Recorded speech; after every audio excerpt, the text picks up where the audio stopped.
Well, hey, friends, thanks so much for joining us for a podcast again today. I am so thrilled to get to interview and visit with my friend Heather Palacios. Heather is a church staff member.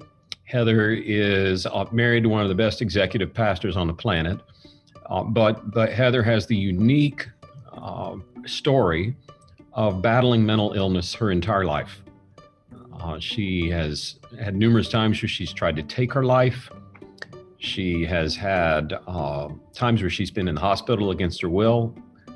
And she was brave enough to open up with me today about some of the warning signs that are there, some of the things you can do to help, and a cool ministry she started to help people who need help. And after coming out of a pandemic and all of the stress that it's created, I really don't know a subject that's more central to helping leaders right now than to addressing mental health. So take a listen with me to Heather. Please get in touch with her. And if you need help, please call someone. We love you. We're pulling for you there on the front lines of ministry. And I'm really glad you're with us today. Well, hey, everybody, thanks for joining me today. This is a season in our work where people are coming back to work and they're coming back to church. But as we come out of the pandemic, we're seeing a very real need to pay attention to mental health and mental wellness, and believe that there's been a lot of stress and burnout and all kinds of problems that were already there, exacerbated by the pandemic. So I'm thrilled today to have with me my friend Heather Palacios. Heather and I met through her husband, Raul, who is arguably one of the best exec pastors on the planet. Right now, he's trying to be one of the best fishermen on the planet. But Heather, thanks for joining us. I'm going to tell him you said that. I get so much mileage out of what you just said. But you guys are at Church by the Glades in South Florida and doing an amazing job with David and Lisa Hughes. And just thank you for what you're doing in South Florida. Tell me a little bit about how church is feeling now that you guys are opening back up. Well, we are currently running at half capacity, as in half the services that we used to pre-2020. And I mean, that's a win, because there was a time where we were having no services. So I see that as a huge win that we're now up to 1 on Saturday night, 3 on Sunday. And the last couple of weeks, we've been able to create the no mask zone in the auditorium. So we've got the no maskers on one side and we got the maskers on the other side. And right now we're enjoying the fact that we can make everybody happy. That's awesome. I was in a church last week in Austin where they have a mask venue now, and it's only like 10% of their total attendance. It's like, if that's your thing and you really need that, we'll do. So seeing people solve this lots of different creative ways. Yes. I wonder, Heather, you guys have seen enormous growth there, but you're also seeing that people aren't coming back necessarily well, right? Like, tell me what you're seeing in that regard. Yeah. Well, 2020, of course, obviously was a difficult year. It was a pandemic that affects the body in such adverse ways to the point of, death. And I'm just so thankful that we're being able to kind of physically create a vaccine, physically create safe measures so that we can move on from that. But there is a lot of residual damage left behind mentally. Because the unspoken statistics of overdoses, domestic violence, suicide attempts, addiction rose, those don't go away with a vaccine. So we've got to take that on and not, we don't want to be remiss that, oh, yay, the pandemic has gotten better, and forsake the fact that mentally people are still trying to put themselves back together. Well, and I know you're doing some things to try and help folks, but this isn't just Heather says, oh, let me pick a felt need or let me pick a affinity group. Like, this is your life, right? Tell people a little of your story and why this is so close to you. Yes, actually, my story is pretty unorthodox, but it started when I was 8 years old. So we're going back to like 1981. Oh my gosh, I'm so old. But anyway, Yeah, 1981, when I penned on my little stationery what would essentially be today considered a suicide letter and mailed it to my grandparents. Because at 8 years old, I really began a lifelong journey of my weakness, my temptation being suicide. Um, and, to date, there has been about half a dozen unfortunate attempts, and I'm still here. And I thank God for that. But I also want to be a good steward with my weakness. Paul talked about that. He asked God to take his weakness away, and God didn't. So he became a good steward with it.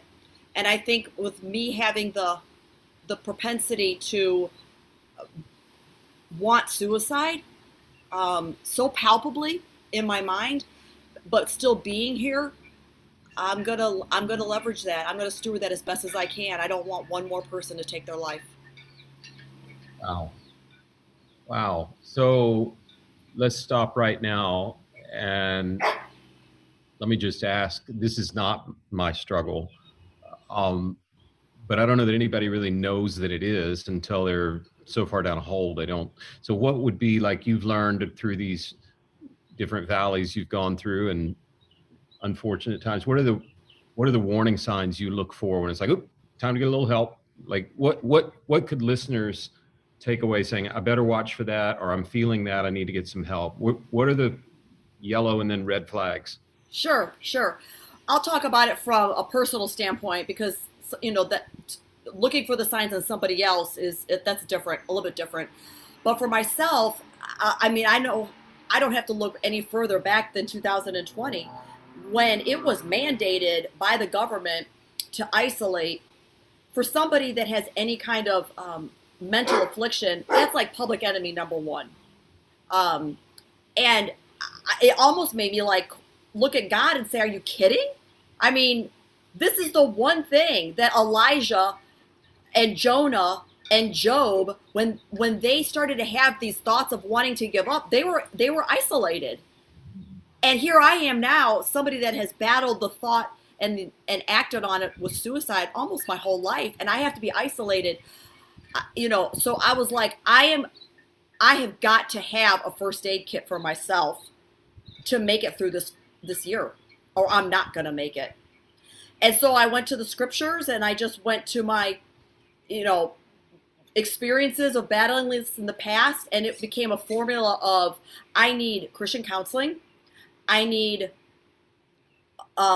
support, I need medication, and I need church. And those were non-negotiables for 2020. Now, church, of course, was online, but when you're in a mental affliction, just the church, an hour of something good, can do great things when your mind is trekking in the direction of bad. Wow. So when somebody starts to feel, if you feel A, B, C, D, hey, back off, this is real, what would that list look like from what you've learned? I think if you start to feel in your mind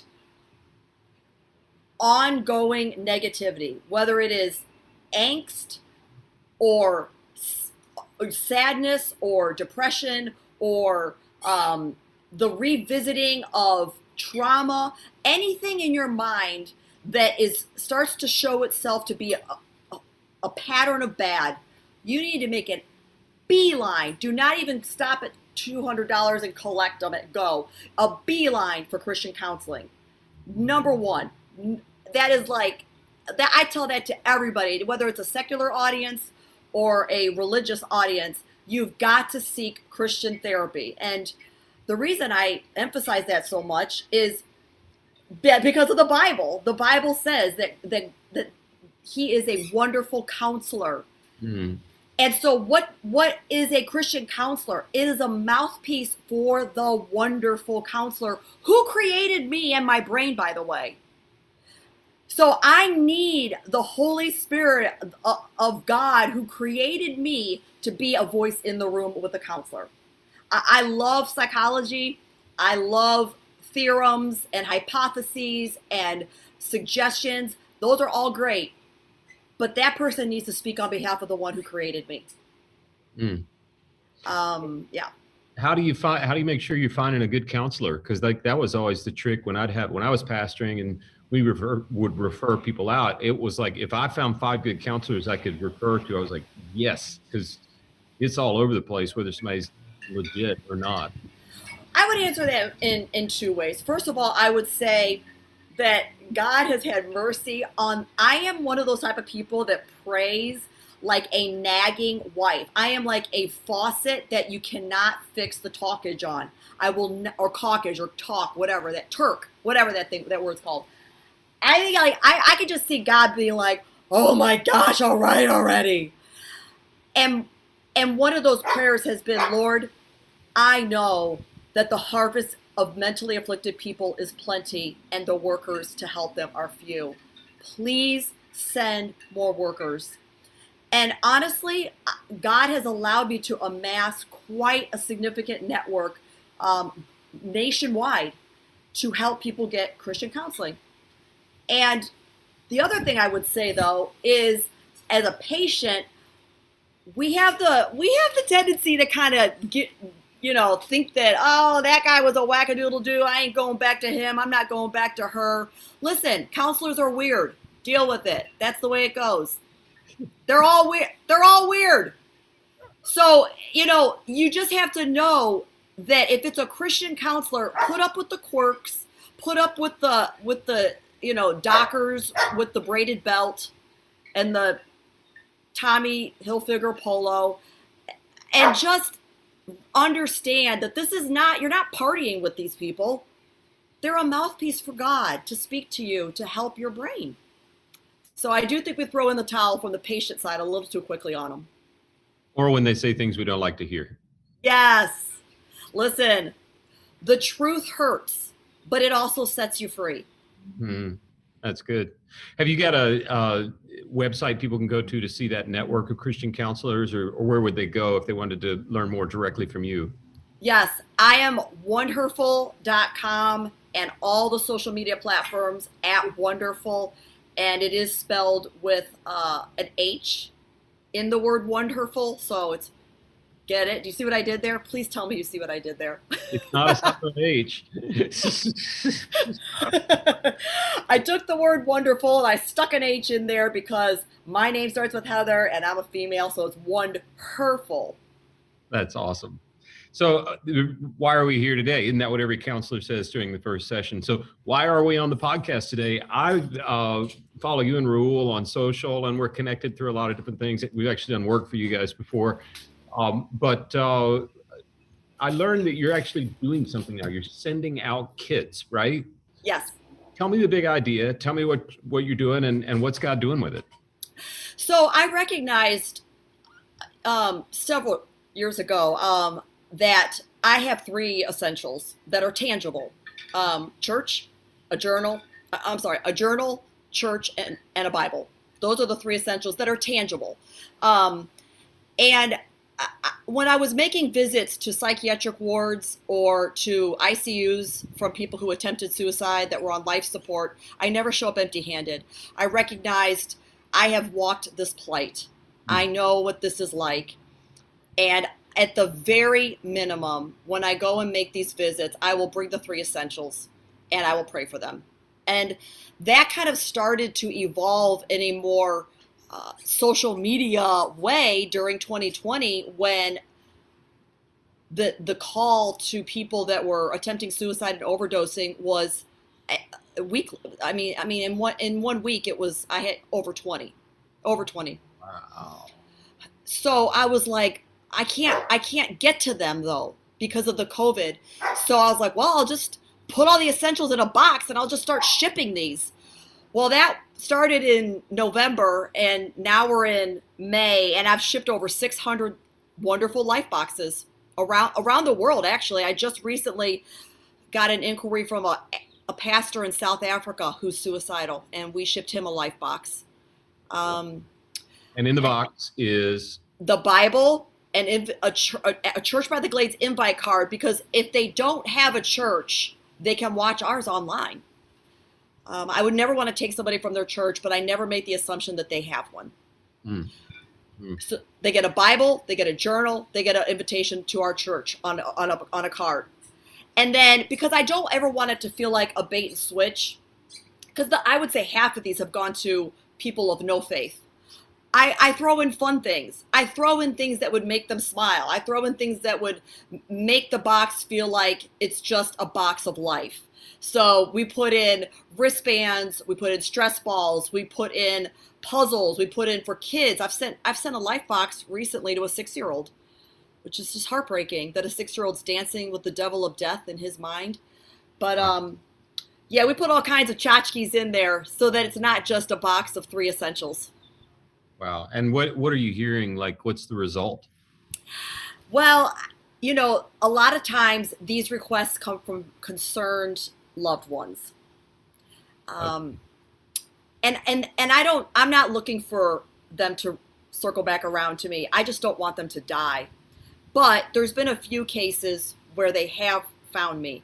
And the one that stands out in my mind, she is a Jewish lesbian and fell back into addiction during 2020 and had lost a ton of weight, did not look good, reached out to me, said, I just need help, sent her a life box, and she sent me a video of her opening it.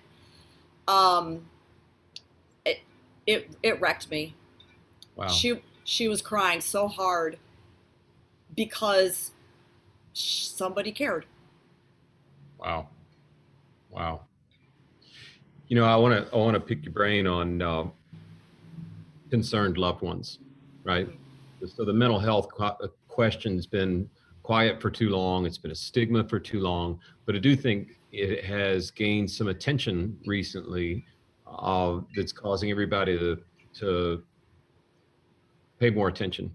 Mm-hmm. And I remember in the early days of Google, if my hamstring hurt, I would Google around and figure out this is terminal for sure because my hamstring hurt. So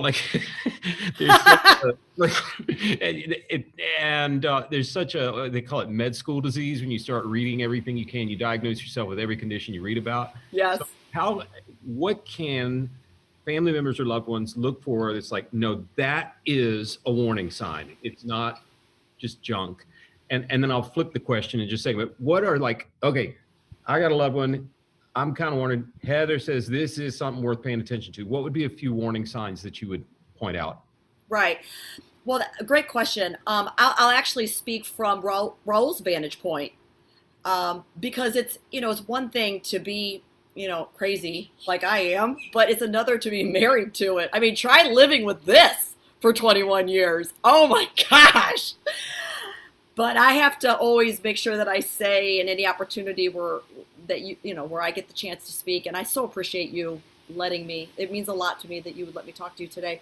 I'm not the hero of my story. Humanly speaking, Raul is. But I did not dive into the details of the attempts that I have had over the years. But there was one where he found me in the middle of taking my life, and Raul has not given up on me. And so, for 21 years, I've been able to go to him and say, gosh, what would you say to people like you? A few things I would say. Just one overarching thing that Raul would say is it's God's job to save me, and it's Raul's job to love me. Raul cannot lay down his life wondering if he's going to come home and find me dead. He has got to be a husband, a father, a pastor, a son, a friend. And so he's been able to kind of just delineate it that way. I'll pray that God will save her, and I will honor my biblical commitment to love her. And I think that's an awesome boundary to have with anybody that has somebody that is mentally afflicted that they love. Practically speaking, Raul would say, get Christian counseling yourself. Raul walked down the aisle and he was like, all right, yeah. And then a year later, I went crazy and was locked up in a psychiatric ward. He didn't know that. He didn't go to school for that. He doesn't have a degree in that. So he went and sought counseling himself. How do I love this person? How do I live with this person? So, and then the other thing I would say is he's just needed support. He's needed support. And so he has sought that out with a couple of godly guys at church, Pastor David being one of them, and then, another one that he's had as a friend that goes to our church for a long time. Wow. Wow. Super helpful. And, if you're struggling, I would rather you ask for help and be wrong and not be struggling. Mental health is not a hamstring. Right. It's Right. not a little injury. And you can call it mental health, you can call it demoniac, you can call it any number of things, but it's real and it's Yeah. not what we were made to be. What would Right. you say to anybody today as we kind of close out time? Anybody who's struggling right now, can you just give a word of encouragement or Yeah. help? Yeah. What I would say to anybody, and it can be anybody. It could be an athlete, it could be a celebrity, it could be a poor person, a rich person, a male, a female, anybody in the world can get to the point where they want to give up. And what I would say to that person is, number one, you need to call somebody right now. You need to get off this podcast and you need to call somebody. Number two, I would say to you, from my heart to yours, that thankfully are both still beating, is you're the only one of you. If you take yourself out of the puzzle of humanity, you will leave a hole in that puzzle that no other piece can fill. Mm. You are the only one of you, and God is well aware of what you're going through. And because he needs you here, because you're the only one, you can get through what you're going through. Wow. That sounds like real-time experience. Yeah, for sure. Oh, Heather, your vulnerability is amazing, and the way you're, facing this struggle, which does not just go away. Right. Um, Props to you, more power to you, prayers for you. If people want to get a life box, no, I said it wrong. If they want to get a box, Lifebox, you said it right. life box, just go to One Herful, and you can find everything there, right? Correct. That's great. Well, prayers and blessings to you and Raul, and to any of you out there that are struggling as well. Yes. Get help and call. And wow, Heather, thanks for being such a blessing today. Thank you. Thanks for the opportunity. Thanks for listening to the Vanderbloemen Leadership Podcast. At Vanderbloemen and our sister company, Christian Teams, we help Christian organizations build their best teams through hiring, compensation, and succession consulting services.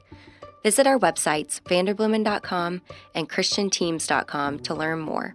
And subscribe to the Vanderbloemen Leadership Podcast wherever you listen to podcasts to keep up with our new weekly episodes.